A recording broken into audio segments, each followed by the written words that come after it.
بسم اللہ الرحمن الرحیم.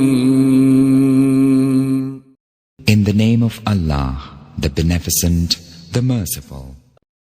محرم شریف کا مہینہ ہے، اس کی مناسبت سے میں نے آپ احباب کے سامنے قرآن مجید قرآن حمید میں سے ایک آیات کریمہ کا کچھ حصہ پڑھنے کا شرف حاصل کیا. دعا فرمائیں کہ کریم اللہ مجھے عرض کرنے اور ہم سب کو سن کر عمل کرنے کی توفیق عطا فرمائے. اللہ وحدہ لا شریک نے قرآن مجید فرقان حمید میں ارشاد فرمایا وَتَعَاوَنُوا عَلَى الْبِرِّ وَالتَّقْوَىٰ کہ تم ایک دوسرے کی مدد کرو نیکی پر اور تقوی پر. وَلَا تَعَاوَنُوا عَلَى الْإِثْمِ وَالْعُدْوَانِ گناہ اور سرکشی پر ایک دوسرے کی معاملت نہ کرو. اس ماہ مقدس کے اندر کتنی بڑی قربانیاں حضرت سیدنا امام حسین پاک رضی اللہ تعالیٰ عنہ نے دی ہے کہ اپنے بھتیجے بھی دے دیے، اپنے بیٹے بھی دے دیے، اپنے بھانجے بھی دے دیے، حتیٰ کہ اپنی قربانی بھی اپنی والدہ میں پیش کر دی. تو ان قربانیوں کو پیش کرنے کی وجہ کیا تھی؟ امام حسین پاک رضی اللہ تعالیٰ عنہ میدان کربلا کے اندر کیوں آئے؟ میدان کربلا کے اندر اترنے کی وجہ کیا ہے؟ اور میدان کربلا کے اندر آ کر اپنا سب کو شیرہ خدا سپرد کر دیا، یہ وجہ کیا ہے؟ آج ہم صرف یہ سوچتے ہیں کہ امام حسین پاک کی ولادت کیسے ہوئی، اور اس وقت کریم اللہ وحدہ لا شریک کی طرف سے انعامات کر ملے، یا امام حسین پاک رضی اللہ عنہ کی شہادت کیسے ہوئی. اور میدان کربلا کا جو واقعہ ہے وہ ہم سماعت کرتے ہیں تو امام حسین پاک کی شہادت کو بھی ہم سنتے ہیں، لیکن یہ بھی دیکھیے کہ امام حسین پاک رضی اللہ تعالیٰ عنہ نے کتنی بڑی قربانیاں کیوں دی ہیں. ان قربانیوں کو دینے کی وجہ کیا کیا؟ اب حضرت سیدنا امام حسین رضی اللہ تعالیٰ عنہ آپ نے جو قربانیاں پیش کی ہیں وہ دین مصطفیٰ کریم کو بچانے کے لیے، ناموس مصطفیٰ کو بچانے کے لیے، ناموس قرآن کو بچانے کے لیے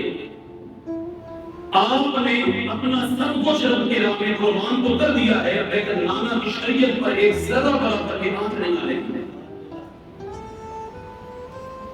تینوں کی بارش میں نماز ادا کی،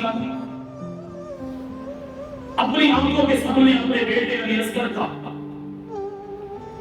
جگر کٹتے ہوئے دیکھا، تینوں کی بارش دیکھی،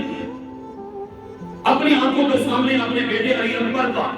لاش بھی دیکھا، اپنے بھتیجے اپنے بھانجے ان کو کھاتے رہے، دیکھتے رہے کہ وہ کیسے شہید ہو رہے ہیں. ہم صرف وہ ایک راز کیا ہے کہ میں جاتا ہوں تو کوئی بات نہیں، میری اولاد جاتی ہے تو کوئی بات نہیں،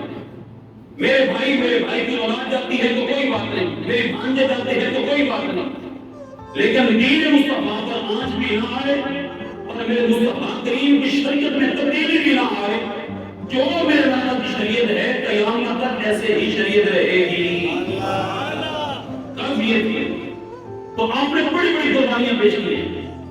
آج ہم امام حسین پاک کا نام کو بڑے ادب کے ساتھ لے، آج امام حسین پاک کے نام کا لنگر بڑے اہتمام کے ساتھ ہم کرائیں، آج امام حسین پاک کے لنگر کو بڑے اہتمام کے ساتھ ہم تناول فرمائیں اور نوش فرمائیں، لیکن امام حسین کے مشن پر ہمارا ذرا برابر بھی عمل نہ ہو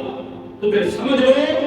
ہم حسینی نفتے ہیں، ہم تو صرف کھانے پینے کے چکر میں ہیں. حسینی تب بننا بنتا ہے جب حسین کے مشن کو بھی اپنائے اور اس پر عمل کر کے دکھائے کہ جیسے امام حسین نے کر کے دکھایا قیامت تک کے لیے جب تک ہمارے جسموں میں جان ہے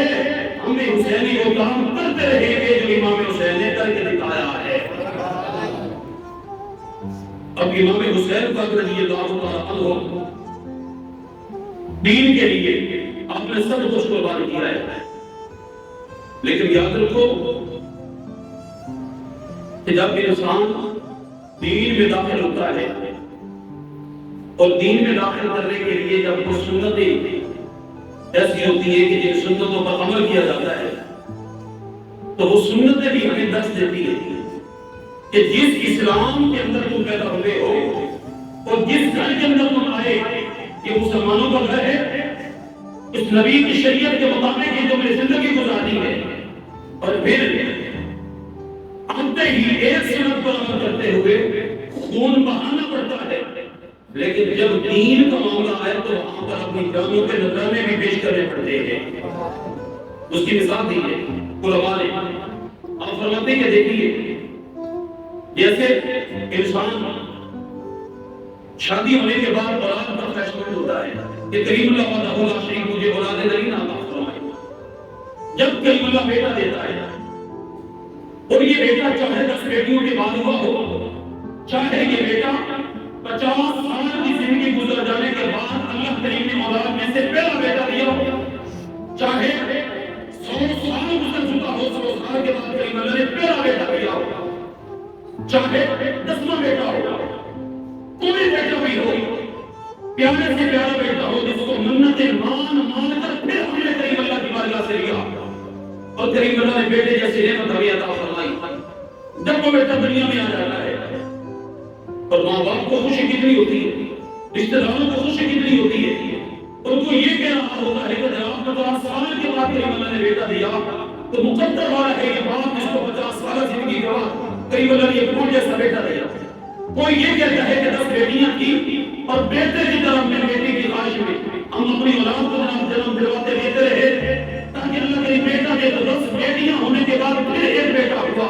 ایک بیٹے کے لیے 10 بیٹیوں کو جناب والا جنم دینا پڑا۔ تو یہ اتنی انسان کی خواہش ہوتی ہے کہ بیٹا ہو جائے بیٹا ہو جائے، اب وہی بیٹا 50 سال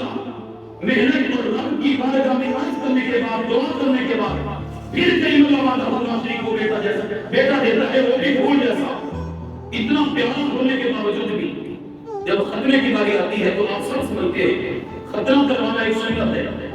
اور ہمارے نبی کی سنت نہیں باقی انبیاء کرام علیہ السلام کی سنت ہے۔ یہ ختنہ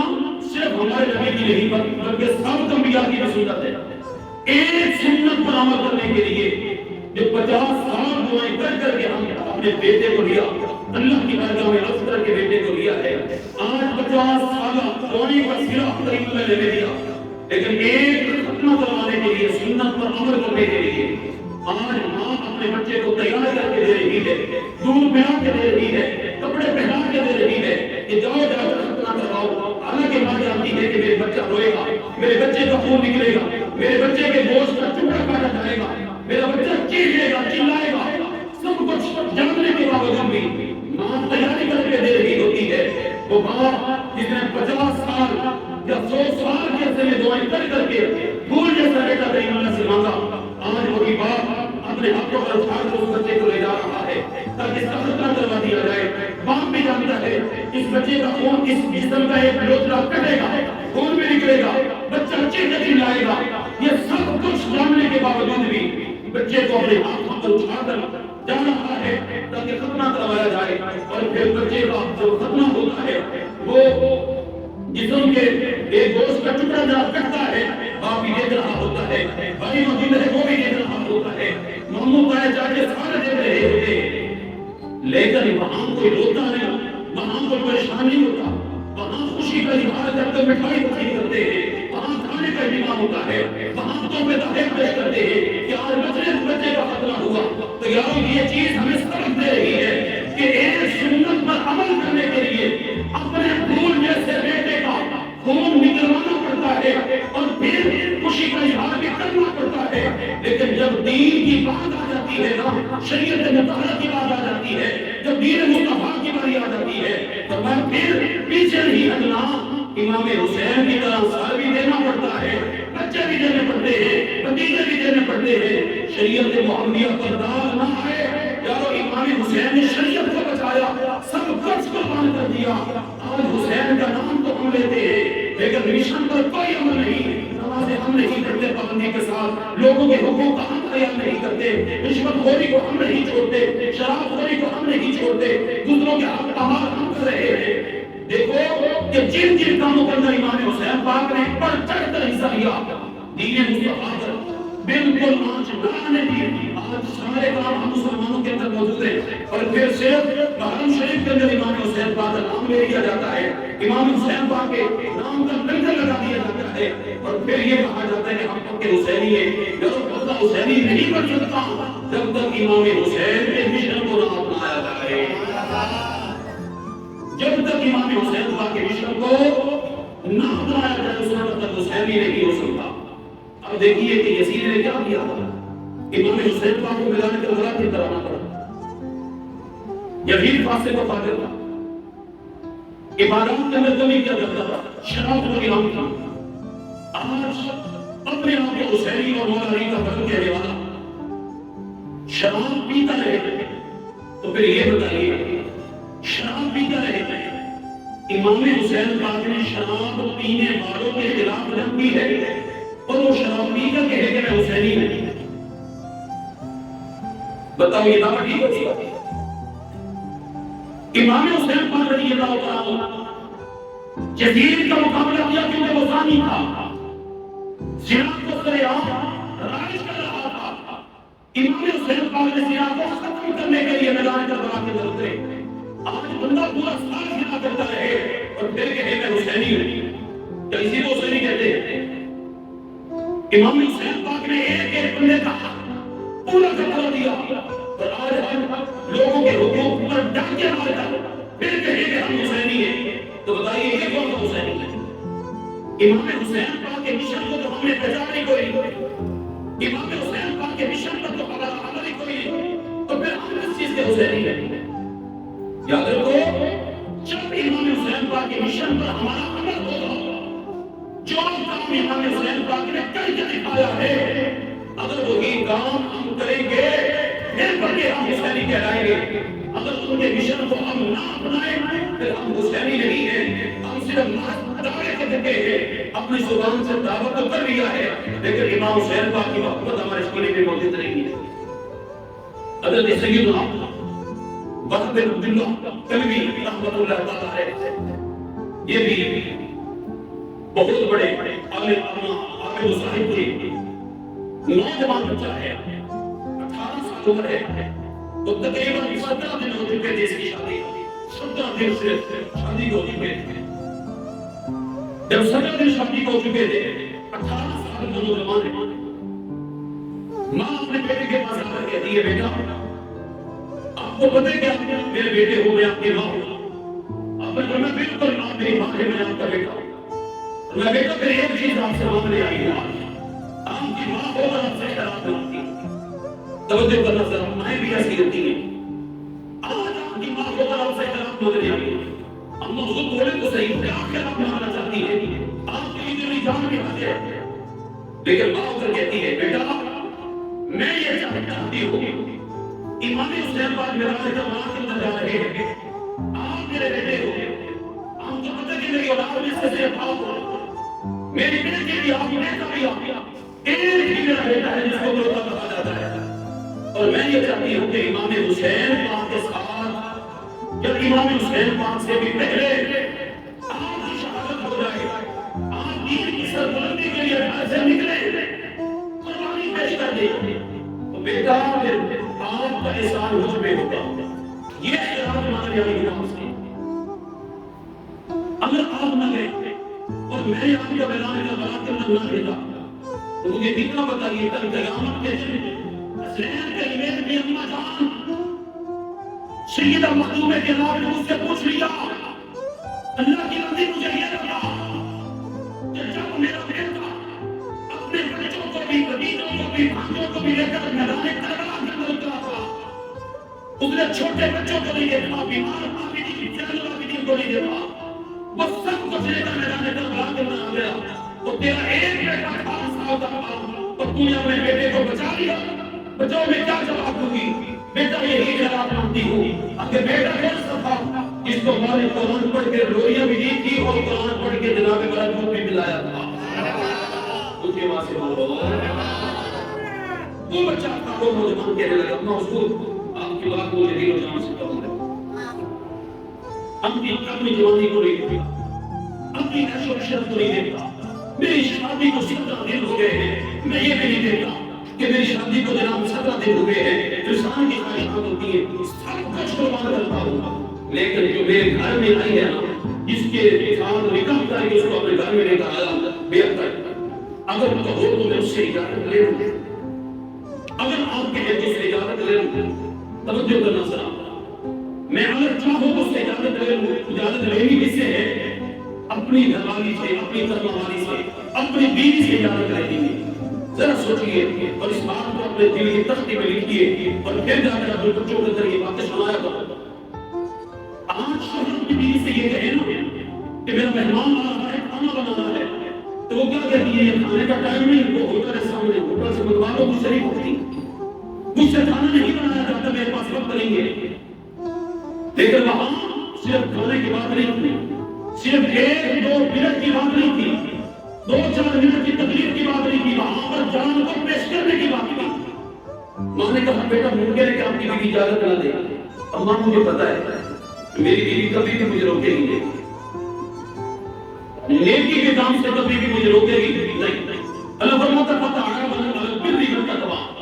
نیکی اور تقوی پر ایک دوسرے کی معاملت کرو، مجھے نہیں روکے گی۔ ماں نے جب اجازت دی تو بیٹا جب اپنی بیوی کے پاس آتا ہے اور بیوی کے پاس آ کر کہتا ہے مجھے معلوم ہے، توجہ کے ساتھ بات کو سماعت کرنا میری تقریر کی آخری جملہ ہے، مجھے معلوم ہے کہ میں آپ کو یہاں کے اپنے گھر میں کرایا ہوں، آپ کی زندگی کا ہم سفر میں میری وجہ سے آپ میرے گھر میں آئی ہیں، میں آپ کو لے کر آیا ہوں، آپ نے ساری زندگی میرے ساتھ گزارنی کی، آج آپ سے میں ایک سوال کرنے آیا ہوں۔ بیوی کہنے لگی بتائیے وہ سوال کیا ہے؟ مرد کہنے لگا سوال میرا یہ ہے، توجہ کے ساتھ سوال کرنا، سوال میرا یہ ہے مجھے معلوم ہے کہ نوجوانی کا عالم ہے، 17 دن ہو گئے ہماری شادی کو، لیکن امام حسین پاک میدان کربلا کی طرف جا رہا ہے تو اپنے سارے کنبے والوں کو ساتھ لے کر جا رہا ہے، تو ہمارے نام جی کا مسئلہ ہے، اگر وہ میدان میں چلے گئے تو ہم یہاں پر بیٹھے رہے، یہ محبت نہیں، حضور کی آن سے وفا نہیں، محبوب سے یہ محبت نہیں ہے۔ میں آپ سے اجازت لینے آیا ہوں کہ میں بھی ان کے ساتھ مل کر یزیدیوں کے ساتھ جنگ کرنا چاہتا ہوں، ان کے لشکر میں شامل ہونا چاہتا ہوں، تو آپ مجھے اجازت دیں۔ آگے بیوی نے کیا جواب دیا؟ قابل توجہ جملہ ہے، آج کی ہماری مائیں بہنوں کو بیٹیوں کو سناؤ۔ اس نے یہ بھی کہا کہ ہم شہید ہو گئے تو میں کس ساتھ دے گی؟ میں جس لیے آپ کے گھر میں آئی تھی، آپ تو مجھے چھوڑ کر یہاں آپ آ جا رہے ہو، آپ شہید ہو گئے میرا کون ہوگا؟ میں نوجوان ہوں، میری جو نوجوانی آپ نے خراب کر دی تھی، میری نوجوانی کو خراب کرنے کے لیے آپ میرے پاس مجھے اپنے پاس لے کر آئے، یہ بھی کہا، صرف ایک بھی نہ بولا بڑا محبت کر، کہنے لگی ایک میری کی شرط ہے، میں آپ کو اجازت دے دی ہے۔ آپ نے فرمایا بتاؤ کیا شرط ہے؟ وہ کہنے لگی میری شرط یہ ہے کہ کل قیامت کے دن جو مقام کریم اللہ شہداء میں سے آپ کو دے، آپ کے ساتھ میں بھی لوں۔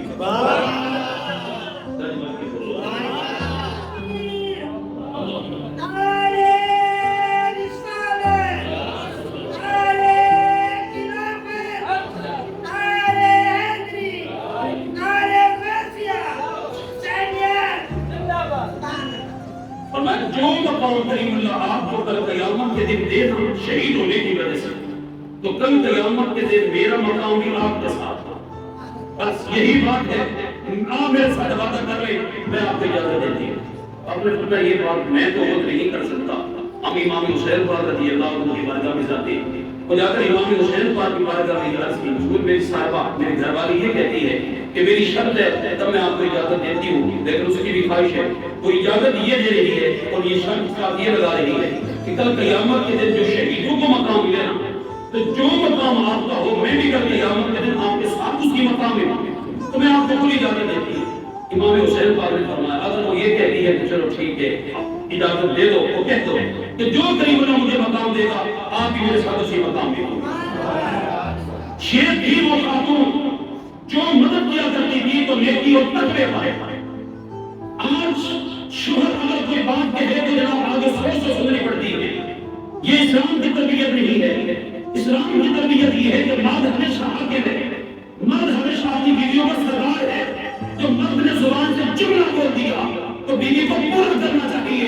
اگر مرد کی اجازت کے بغیر بیوی اپنے گھر سے نکل کر بازار میں خرید و فروخت کرنے کے لیے چلی جاتی ہے، گھر سے نکلنے سے لے کر واپس گھر میں داخل ہونے تک اللہ کے فرشتے اس خاتون پر لعنت کرتے ہیں. مجھے یہ بتائیے جو اپنے شوہر کی نافرمان ہو اور پھر فرشتوں کی لعنت اس کے اوپر برسے، گھر میں خاک برکت ہوگی؟ بولو، جو فرشتوں کی لعنت لے کر آئی ہے گھر میں خاک برکت ہوگی. تو جب گھر میں برکت لینا چاہتے ہو نا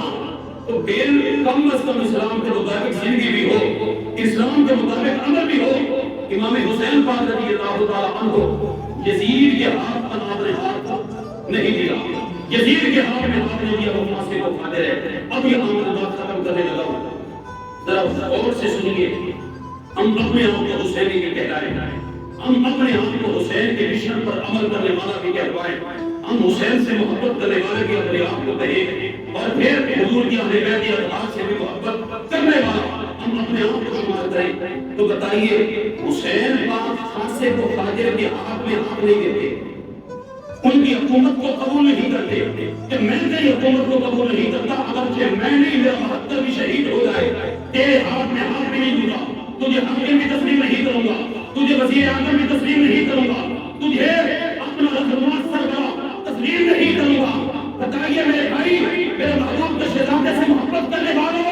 آج ہم تخت پر کن لوگوں کو بٹھائے ہیں جو فاسق و فاجر ہے، جو نبی کی عزت و ناموس پر جناب والا داغدار کرنے والے ہیں، جو عظمت قرآن کے لیے بول نہیں سکتے، جو آج مصطفیٰ کی عظمت کے لیے بول نہیں سکتے، جو میرے محبوب کی عزت کا بھی سودا کرے، قرآن کا بھی سودا کرے، مسلمانوں کے ممالک کے بھی سودا کرے. تو آج ان کو ہم اپنا رہنما سمجھ کر ان کے ہاتھ میں ہاتھ دے کر ان کی ابتدا میں ہم اپنے آپ کو شمار کریں اور ہم سب کچھ معاملت ان کے ساتھ کرتے رہے. تو بتاؤ یہ یزید والا مشن ہے یا حسین والا مشن ہے؟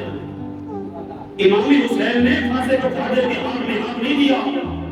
اس کی ووٹنگ کو قبول نہیں کیا، اس کو اپنا سربراہ نہیں مانا. اور آج ہم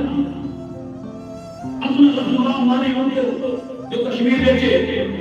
جو کشمیر کی بیٹیوں کی عزتوں کو پامال کرے، ہم اس کے ہاتھ میں ہاتھ دے. جو عظمت مصطفیٰ کے لیے جناب والا کچھ بھی نہ کر سکے، سودا کر کے آ جائے. یہود و نصارہ قادیانی کو پروان چڑھائے، مسلمانوں کی مساجد کو پابند کر کے تالے لگا دے، سپیکر بھی اتروا دے کہ رب کا نام بھی بلند نہ ہو سکے. تو بتائیے ہم نے حسین کے مشن کو اپنایا ہے یا کسی اور کے مشن کو اپنایا ہے؟ امام حسین کے میدان کربلا میں تیروں کی بارش میں بھی اذان بھی آتی رہی ہے. جب مدینہ شریف کے اندر گھوڑے باندھے گئے تھے، سیدی میں مسیب پاک فرماتے ہیں ہم اپنے کانوں سے اذان کی آواز بھی سنتے تھے، تکبیر کی آواز بھی سنتے تھے. یہ مشن حسین حسینی، جہاں پر اذان بھی ختم نہ ہو، جہاں پر تکبیریں بھی ختم نہ ہو، جہاں پر نمازیں بھی پڑھی جاتی رہے. اور آج ہمارے مساجد کا ذکر بھی کر رہے ہیں، اور آج میں ہمارے مساجد کے اندر نماز بھی بندہ کھول کر نہ پڑھ سکے، یہ بھی پابندیاں لگ جائے. تو بتائیے مشن حسینی کہاں ہوا؟ تو لہذا امام حسین پاک کے مشن کو اپنائیں جو امام حسین پاک نے اپنا مشن اپنایا ہے اور کر کے دکھایا ہے. ہمیں یہ سبق دے گئے، میں نے پھانسی کو فاجر کے ہاتھ میں ہاتھ نہیں دیا. ارے مجھے حسین سے محبت کرنے والوں تو میرا مشن اپناؤ، اپنے آپ کو حسینی کہلواؤ. تم بھی کسی پھانسی کو فاجر ہو، بالکل ان کی معاملت نہ کرو، ان کو اپنا سربراہ تسلیم نہ کرو. سربراہ تسلیم کرنا ہے تو اس کو کرو جو امام حسین کو مشن کو لے کر آگے چلنے والا. فبدوت شخصا آخر